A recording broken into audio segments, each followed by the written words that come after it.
Olá a todas e a todos. Está começando agora mais um Brasil de Fato Entrevista e hoje uma conversa muito especial com o escritor moçambicano Mia Couto. Tudo bom, Mia? Como vai? Olá, tudo bem aqui? Já é noite aqui, ahm, e é um grande prazer estar aqui neste encontro consigo e com os telespectadores. O moçambicano Antônio Emílio Leite Couto, ou Mia Couto, como é mais conhecido, é biólogo de formação, já foi jornalista, mas ganhou notoriedade como escritor. É autor de poemas, contos e romances traduzidos para diversos idiomas. Em 2013 foi homenageado com o Prêmio Camões, o maior prêmio dedicado a autores de língua portuguesa. Muito obrigado, viu, por disponibilizar um pouco do tempo. Sei da correria e da quantidade de compromissos que tem por aí. Então, muito obrigado mesmo. Queria começar essa nossa conversa, Mia, falando sobre um tema que tem dominado os noticiários no mundo todo, que é o isolamento do continente africano, principalmente a África Austral, os países do Sul, após o descobrimento da variante da Ômicron. O senhor tem acompanhado de perto essa questão da pandemia, né? O efeito prático desse isolamento ele é devastador, né? Sim, eu tive a oportunidade logo quando isso foi anunciado, eu e um amigo e um colega meu, José Eduardo Agualusa, nós fizemos uma espécie de um manifesto e publicamos isso nas redes sociais e isso depois foi, digamos, transformado numa coisa que correu, pelo menos, os países de língua portuguesa, acho eu, e nós manifestávamos nesse texto a nossa indignação, porque achávamos que não podíamos ficar calados perante alguma coisa que nos parecia completamente injusto, completamente injustificado, uma coisa que não tinha fundamento nenhum científico, que era uma decisão mais política do que outra coisa, não é? E que penalizava principalmente a África do Sul, mas todos os outros países desta região da África Austral, não é?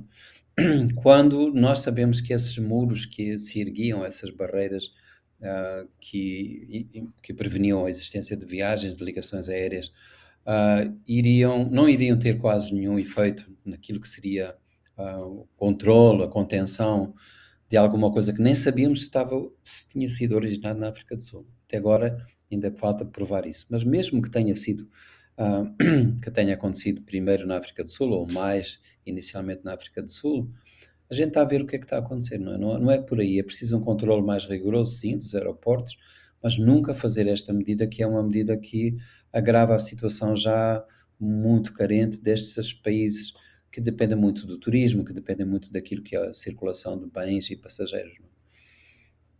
É impensável que E a, isto, digamos que a África podia ter feito o inverso, não é? Quando o centro da epidemia hoje está na Europa, de facto. E nós nunca nos ocorreu, a nós africanos, embarrar esse movimento de gente que vinha da Europa ou que vai para a Europa, não é? Portanto, é uma manifestação de alguma coisa que se somou a uma grande injustiça que já estava presente, que era a injustiça na distribuição das vacinas, não é? Então, não há que esperar a solidariedade de um mundo que produz este tipo de egoísmo, não é? Que produz este tipo de atitude centrada no mundo dos ricos, não é? Não há que esperar isso, mas ainda assim é surpreendente que tenha acontecido uma coisa destas. E algumas semanas, inclusive, descobriu-se que o vírus já estava em território europeu antes da descoberta da variante da África do Sul. Inclusive, que é uma descoberta importantíssima para a ciência, né? Um avanço enorme, uma contribuição gigantesca que a África do Sul e os cientistas por lá deram. E agora, recentemente, descobriu-se que na Holanda, mesmo antes dos voos que vieram da África do Sul trazendo pessoas, né, que possivelmente tivessem a variante, já havia então essa variante lá no continente europeu. Sim, sem dúvida. Quer dizer, nós ainda vamos ter a história clara de como é que esta variante ocorreu, mas a primeira tentação é esta, que é muito forte, não é? De culpar o outro, e sobretudo se esse outro vem de um país africano, ahm, eu imagino que para a construção, de pensamento que é dominante ainda hoje nos países ricos, na Europa, seja difícil assimilar que desta vez aqueles que vêm contaminar os outros, não é? A origem daquela coisa que é impura, dos contagiantes, não é? Não seja a África. A África tem muito pouco desta pandemia. A África não constitui um perigo. Sem nenhuma dúvida, a África está fora desse ponto suspeito. Agora, é preciso dizer uma coisa para ser justo, é que a linha de clivagem, esta linha de fronteira, não é exatamente só entre a África e a Europa, porque muitos países africanos, não é verdade, não é muitos, mas uma boa dezena de países africanos correu a assumir a mesma atitude da Europa, começando por Angola, que foi uma grande surpresa, não é? Mas depois vários outros países, a Maurícias, etc., juntaram-se a esta coisa de adotar esta solução, que é a solução do muro, da parede, não é? Do impedimento. Sim. O senhor é biólogo de formação também, para além da brilhante carreira como escritor, também é biólogo e participou dos esforços do governo de Moçambique no combate à pandemia. A gente estava conversando um pouco antes de começar a nossa entrevista sobre os números, os dados da pandemia em Moçambique. Foram 1.000 e tantas mortes, né? E 2, 3 contágios por semana, enfim. Queria que o senhor falasse um pouquinho de como foi esse caso de sucesso na resolução da pandemia em Moçambique também. Isto também é uma coisa típica que é, digamos, quando corre bem a África é porque nunca se põe em hipótese que também seja por causa de políticas boas que os africanos podem pôr em curso, não é? Podem assumir. Sempre se pensa que as razões que levam ao sucesso, por exemplo, tenham a ver com fatores naturais. Isto é o sol, é a vitamina D, é o clima, são fatores de ordem social que, na verdade, têm alguma influência. Por exemplo, a África é um continente muito jovem, não é? Por exemplo, no caso de Moçambique, a pirâmide etária é uma pirâmide que tem uma base enorme, não é? 60% dos moçambicanos têm menos de 20 anos. Então, isso marca uma diferença à partida com países que são muito envelhecidos e, portanto, estão mais vulneráveis à transmissão e digamos assim, ao agravamento da doença. Mas, na verdade, eu viajei pela Europa quando esta epidemia começou, há 2 anos atrás, e passei por países que estavam numa situação gravíssima, como a Itália, nem sequer consegui ir ao sítio que eu deveria ir, que era Bolonha, e tive que ir mais para sul da Itália, depois fui para a França também já tinha uma situação grave, Portugal depois também, e por esses países, nesses aeroportos, eu passei sem nenhum controle, sem ter que fazer nenhuma apresentação de documento, sem nenhuma informação, e eu cheguei a Moçambique ainda não tinha nenhum caso de doença, e nessa altura, há 2 anos atrás, já tinha mecanismos muito claros de controle na entrada do aeroporto, de informação. Portanto, eu acho que nós tivemos uma política que não tem de recorrer a medidas draconianas nunca, mas que foi uma política de absoluto controle da situação epidemiológica. Sim. Está longe de ser o que é o Brasil, infelizmente, porque o Brasil a gente sabe que começa por atitude do próprio Presidente da República, que desvalorizou, negou, etc. E essa posição realmente é criminosa, né? São 2 negacionismos, né? O pandêmico e o governamental. O senhor chegou a comentar também agora, no começo da nossa conversa, sobre a questão das vacinas. E eu conversava poucos meses atrás com um infectologista muito importante aqui do Brasil, chamado Pedro Halal, e a gente conversava sobre isso, assim, sobre como a questão da vacina avançava de maneira exponencial no Brasil e em países europeus. Agora, nesses locais, tanto na Europa quanto nos Estados Unidos, a gente vê muito negacionismo, né? Antivacina, que tem brecado, né? Impedido que a vacinação ocorra de uma maneira correta. Mas no continente africano, alguns países têm taxas muito, muito menores, de 3%, às vezes, de vacinados em todo o país, né? Houve, inclusive, recentemente uma fala da OMS fazendo um chamado aos países desenvolvidos para que houvesse uma melhor distribuição das vacinas, né? E como isso também afeta agora, nesse momento que se pune o continente africano, né, a falta das vacinas também é um grande peso. Sem dúvida, sem dúvida. Eu acho que quando eu assisto a alguns noticiários televisivos da Europa, eu fico espantado que a naturalidade com que se discute a quarta dosagem, não é? E se discute se devem vacinar crianças e adolescentes de 7 abaixo dos 12 anos, vamos dizer, enquanto que no continente africano realmente a percentagem de gente que está por vacinar é enorme, não é? E aqui nem era preciso ser muito solidário, bastava ter bom senso para perceber que esta pandemia ou termina em todo lado ou não pode terminar só num continente, não é? Portanto, se a situação em África for esta, e é muito natural que possam surgir outras variantes, porque o grau de vacinação é muito baixo, não é? E temos situações como o Botsuana, que é um país que tem algum recurso, não é um país tão pobre na África, que comprou as vacinas, não está à espera de alguma doação ou do mecanismo COVAX ou qualquer coisa, e comprou, e viu essa carga que devia chegar, não é? Essa encomenda ser desviada para os países ricos, não é? Então, há aqui coisas que eu acho que é preciso colocar em cima da mesa. Faz falta uma União Africana, não é? Que é, digamos assim, a entidade que equivale à União Europeia, no nosso caso, a União Africana, não se ter pronunciado é um espanto para mim, não é? O facto de ter-se deixado que a única voz que se indignou foi do presidente sul-africano. Tudo isso é muito estranho. Também nós estamos agora a ser penalizados, nós, quando eu digo nós, não me falo só da África, mas do mundo todo, numa situação pandémica como esta, era imprescindível ter uma organização centralizada, internacional, com crédito, com força política, que pudesse conduzir uma ação coordenada entre os países, não é? E a OMS foi vazada, foi destruída, não é?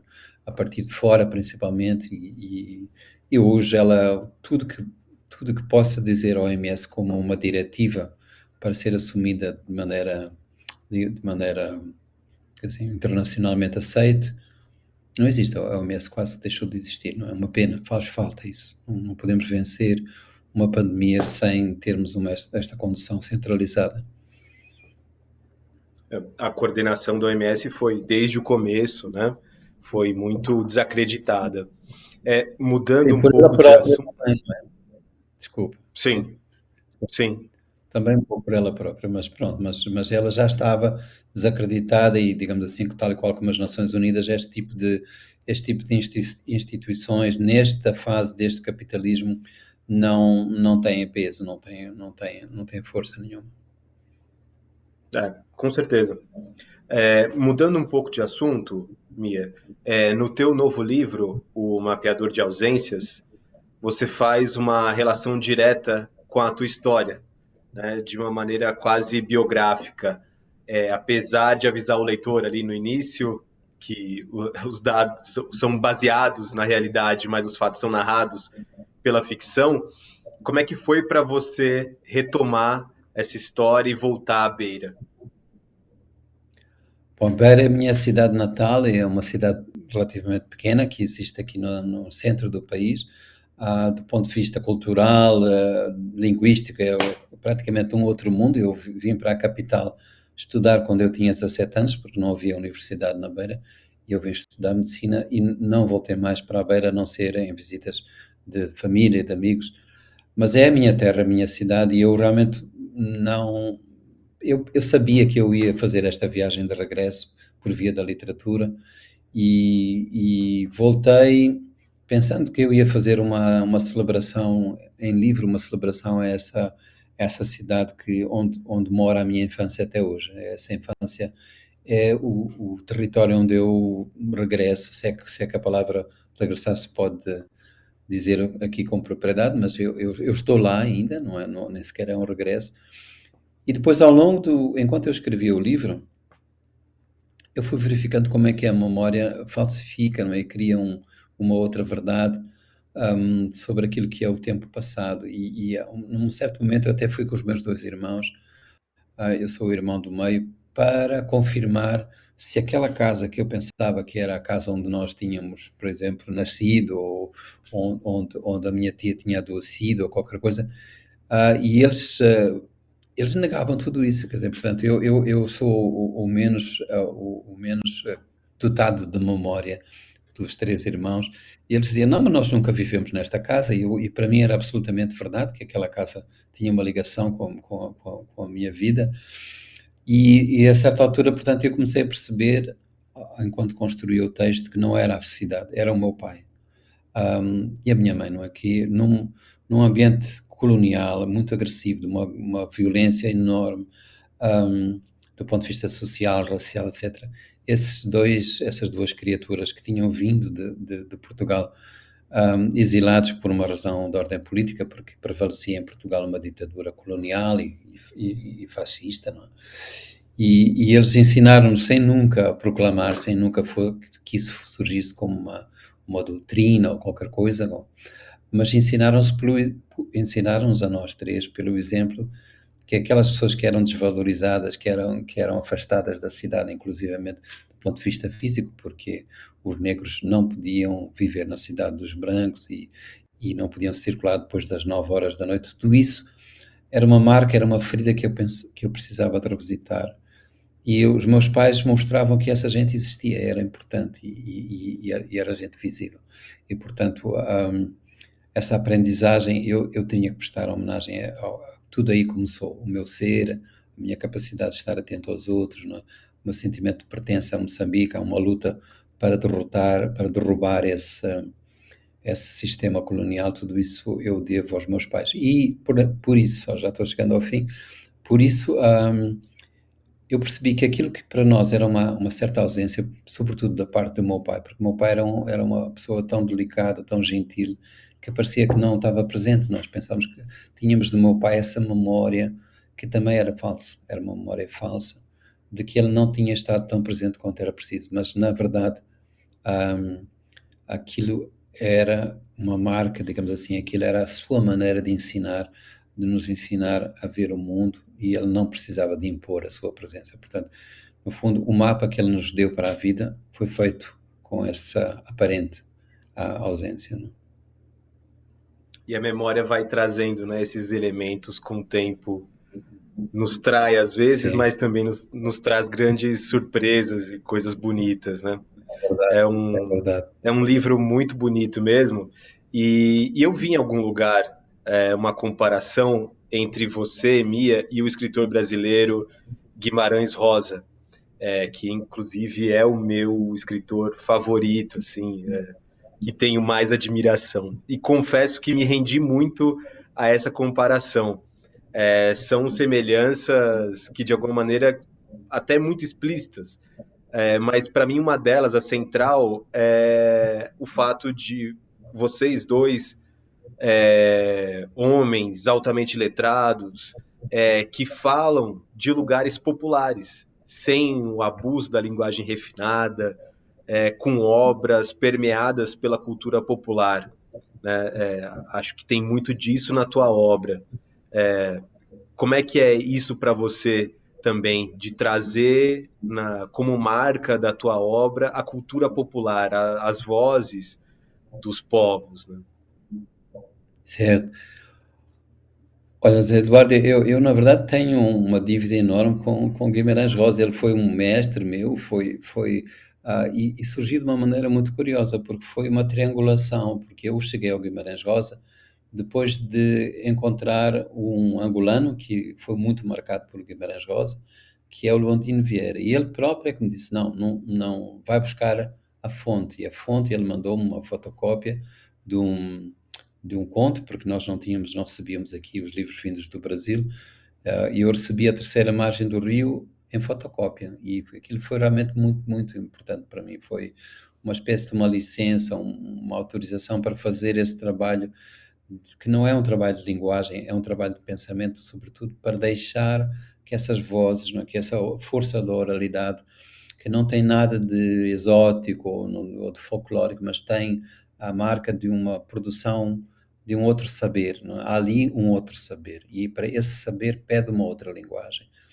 E por isso é preciso desconstruir a narrativa, não é? Aquilo que são os padrões da língua portuguesa, não é? E os padrões daquilo que é a narrativa, e sobretudo desfazer um pouco aquela fronteira equivocada entre a prosa e a poesia, não é? Porque em Moçambique isto é importante, como é importante no mundo do sertão, do Guimarães Rosa, é que essas pessoas de quem eu quero contar histórias, e que estão dentro de mim, não estão fora de mim, essas pessoas acreditam que o rio é uma entidade viva, que o rio tem voz, que a montanha fala e que é possível conversar com uma árvore. Tudo isso não tem nada a ver com realismo mágico, tem a ver com um outro modo de olhar o mundo, não é? Que aqui é ainda muito dominante, não é uma coisa dos povos indígenas que estão numa reserva, estão afastados numa floresta qualquer. Eles estão vivendo todos os dias connosco, essas pessoas somos nós, digamos assim, estão nas cidades, falam as suas línguas indígenas e portanto, é uma cultura que está muito viva e ainda felizmente, ainda não está subordinada a essa outra cultura que é mais europeizada e que tem um pé na modernidade e um pé naquilo que é a racionalidade mais europeia. Que bonito. Eu não sabia da maneira como tinha encontrado o Guimarães Rosa na tua história. Sim. E agora também recente, a Paulina Chiziane recebeu o Prêmio Camões, né? Imagino Certo. que um orgulho e tanto para todos os moçambicanos. O senhor também já ganhou essa honraria. Qual que é o peso disso para a literatura africana, a literatura moçambicana?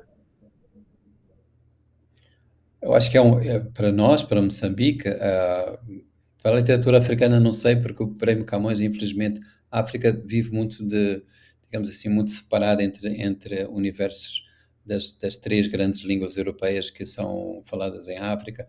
Você tem muito a África francófona, anglófona e lusófona, e elas não falam umas com as outras, não é?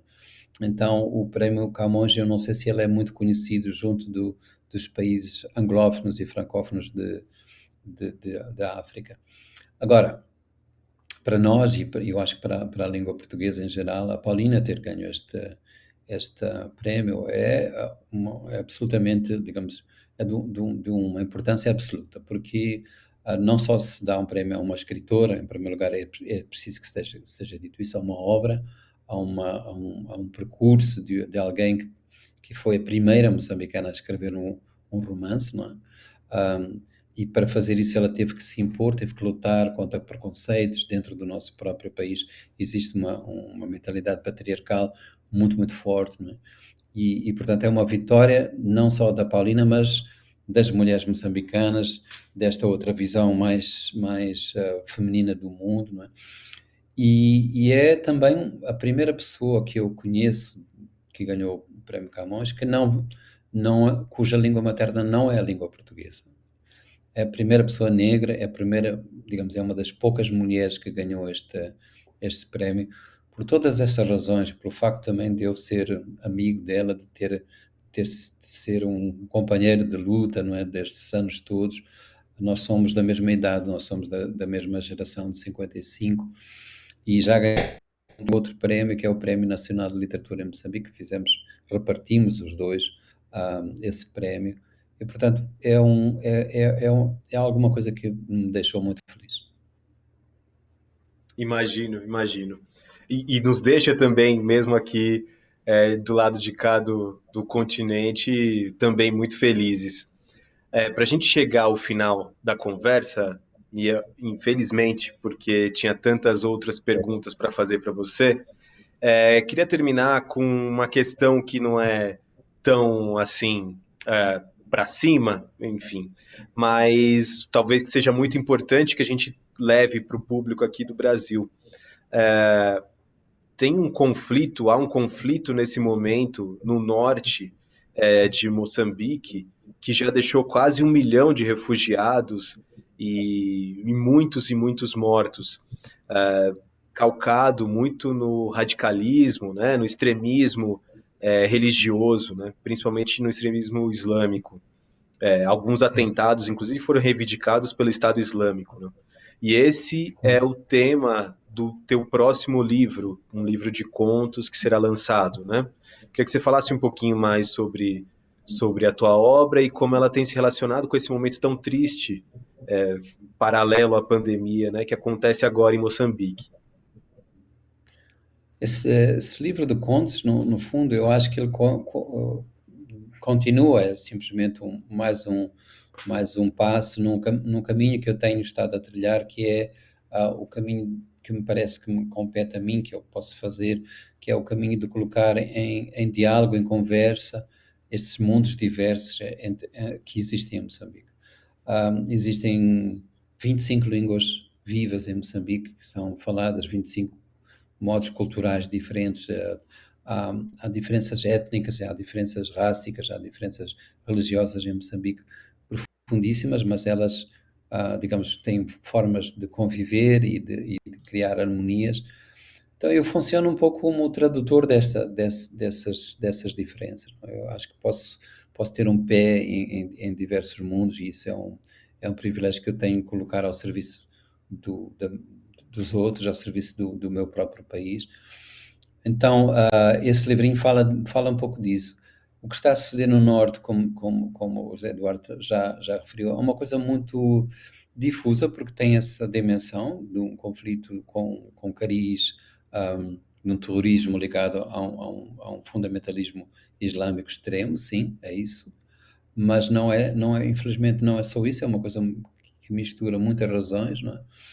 E o que eu posso dizer é que, infelizmente, para nós próprios moçambicanos, parece que esse norte é um pouco longínquo, não é? Parece que isso já é alguma coisa que acontece dentro de nós, mas não. Repara, há 1 milhão de pessoas que foi deslocada. Nós estamos a reviver uma coisa que aconteceu já antes, durante a Guerra Civil, há cerca de 20 anos atrás, nós tivemos 5 milhões de pessoas deslocadas. E essas pessoas foram encontrar refúgio nos países vizinhos nossos, não é? Que são países, em geral, países pobres, e você não teve notícia disso no mundo. Quer dizer, hoje há qualquer movimento de migração na Europa digamos, os africanos que cruzam o Mediterrâneo são notícias, são motivo de espanto e de criação de medos e de apelos ao encerramento, à fortaleza, não é? Da criação da fortaleza que é a Europa, mas você nunca ouviu falar desse grande drama desses 5 milhões de moçambicanos que viveram durante anos fora do país e só puderam regressar depois de 1994, né? Desde 1980 até 94, estiveram numa condição de pobreza, de extrema, absoluta vulnerabilidade. Né? Então, realmente, quer dizer, um pouco dessas histórias minhas querem resgatar esta enorme injustiça e desfazer esta ilusão que vivemos num único mundo, numa aldeia global, e isso não é verdade. Infelizmente, não vivemos vivemos em mundos que são apartados, que se ignoram mutuamente. Mas quero dar um grande abraço ao Brasil, um Brasil que eu aprendi a amar muito, que eu aprendi a conhecer melhor o meu próprio país visitando o Brasil, e o Brasil que deu tanto como contributo cultural, musical. Vocês não podem imaginar quanto Moçambique, através dos vossos escritores, dos vossos poetas, dos vossos músicos, dos vossos cineastas, etc., quanto é que Moçambique aprendeu a olhar para si próprio e a amar melhor o mundo e a vida por via do Brasil. Portanto, estamos à espera que o Brasil regresse a essa plenitude, não é, que lhe foi roubada agora. Mia, muito obrigado por essa conversa, viu? Uma maravilha mesmo. Obrigado, Queria obrigado. passar aqui Muito mais obrigado. tempo. Estou sempre disponível. É uma maneira de eu viajar para o Brasil. Quero dar um abraço a todos os brasileiros e todas as brasileiras. Do coração. Obrigado. Voltaremos a falar. E para você que nos acompanhou até agora, muito obrigado. Semana que vem, no mesmo horário, estaremos por aqui. Um abraço.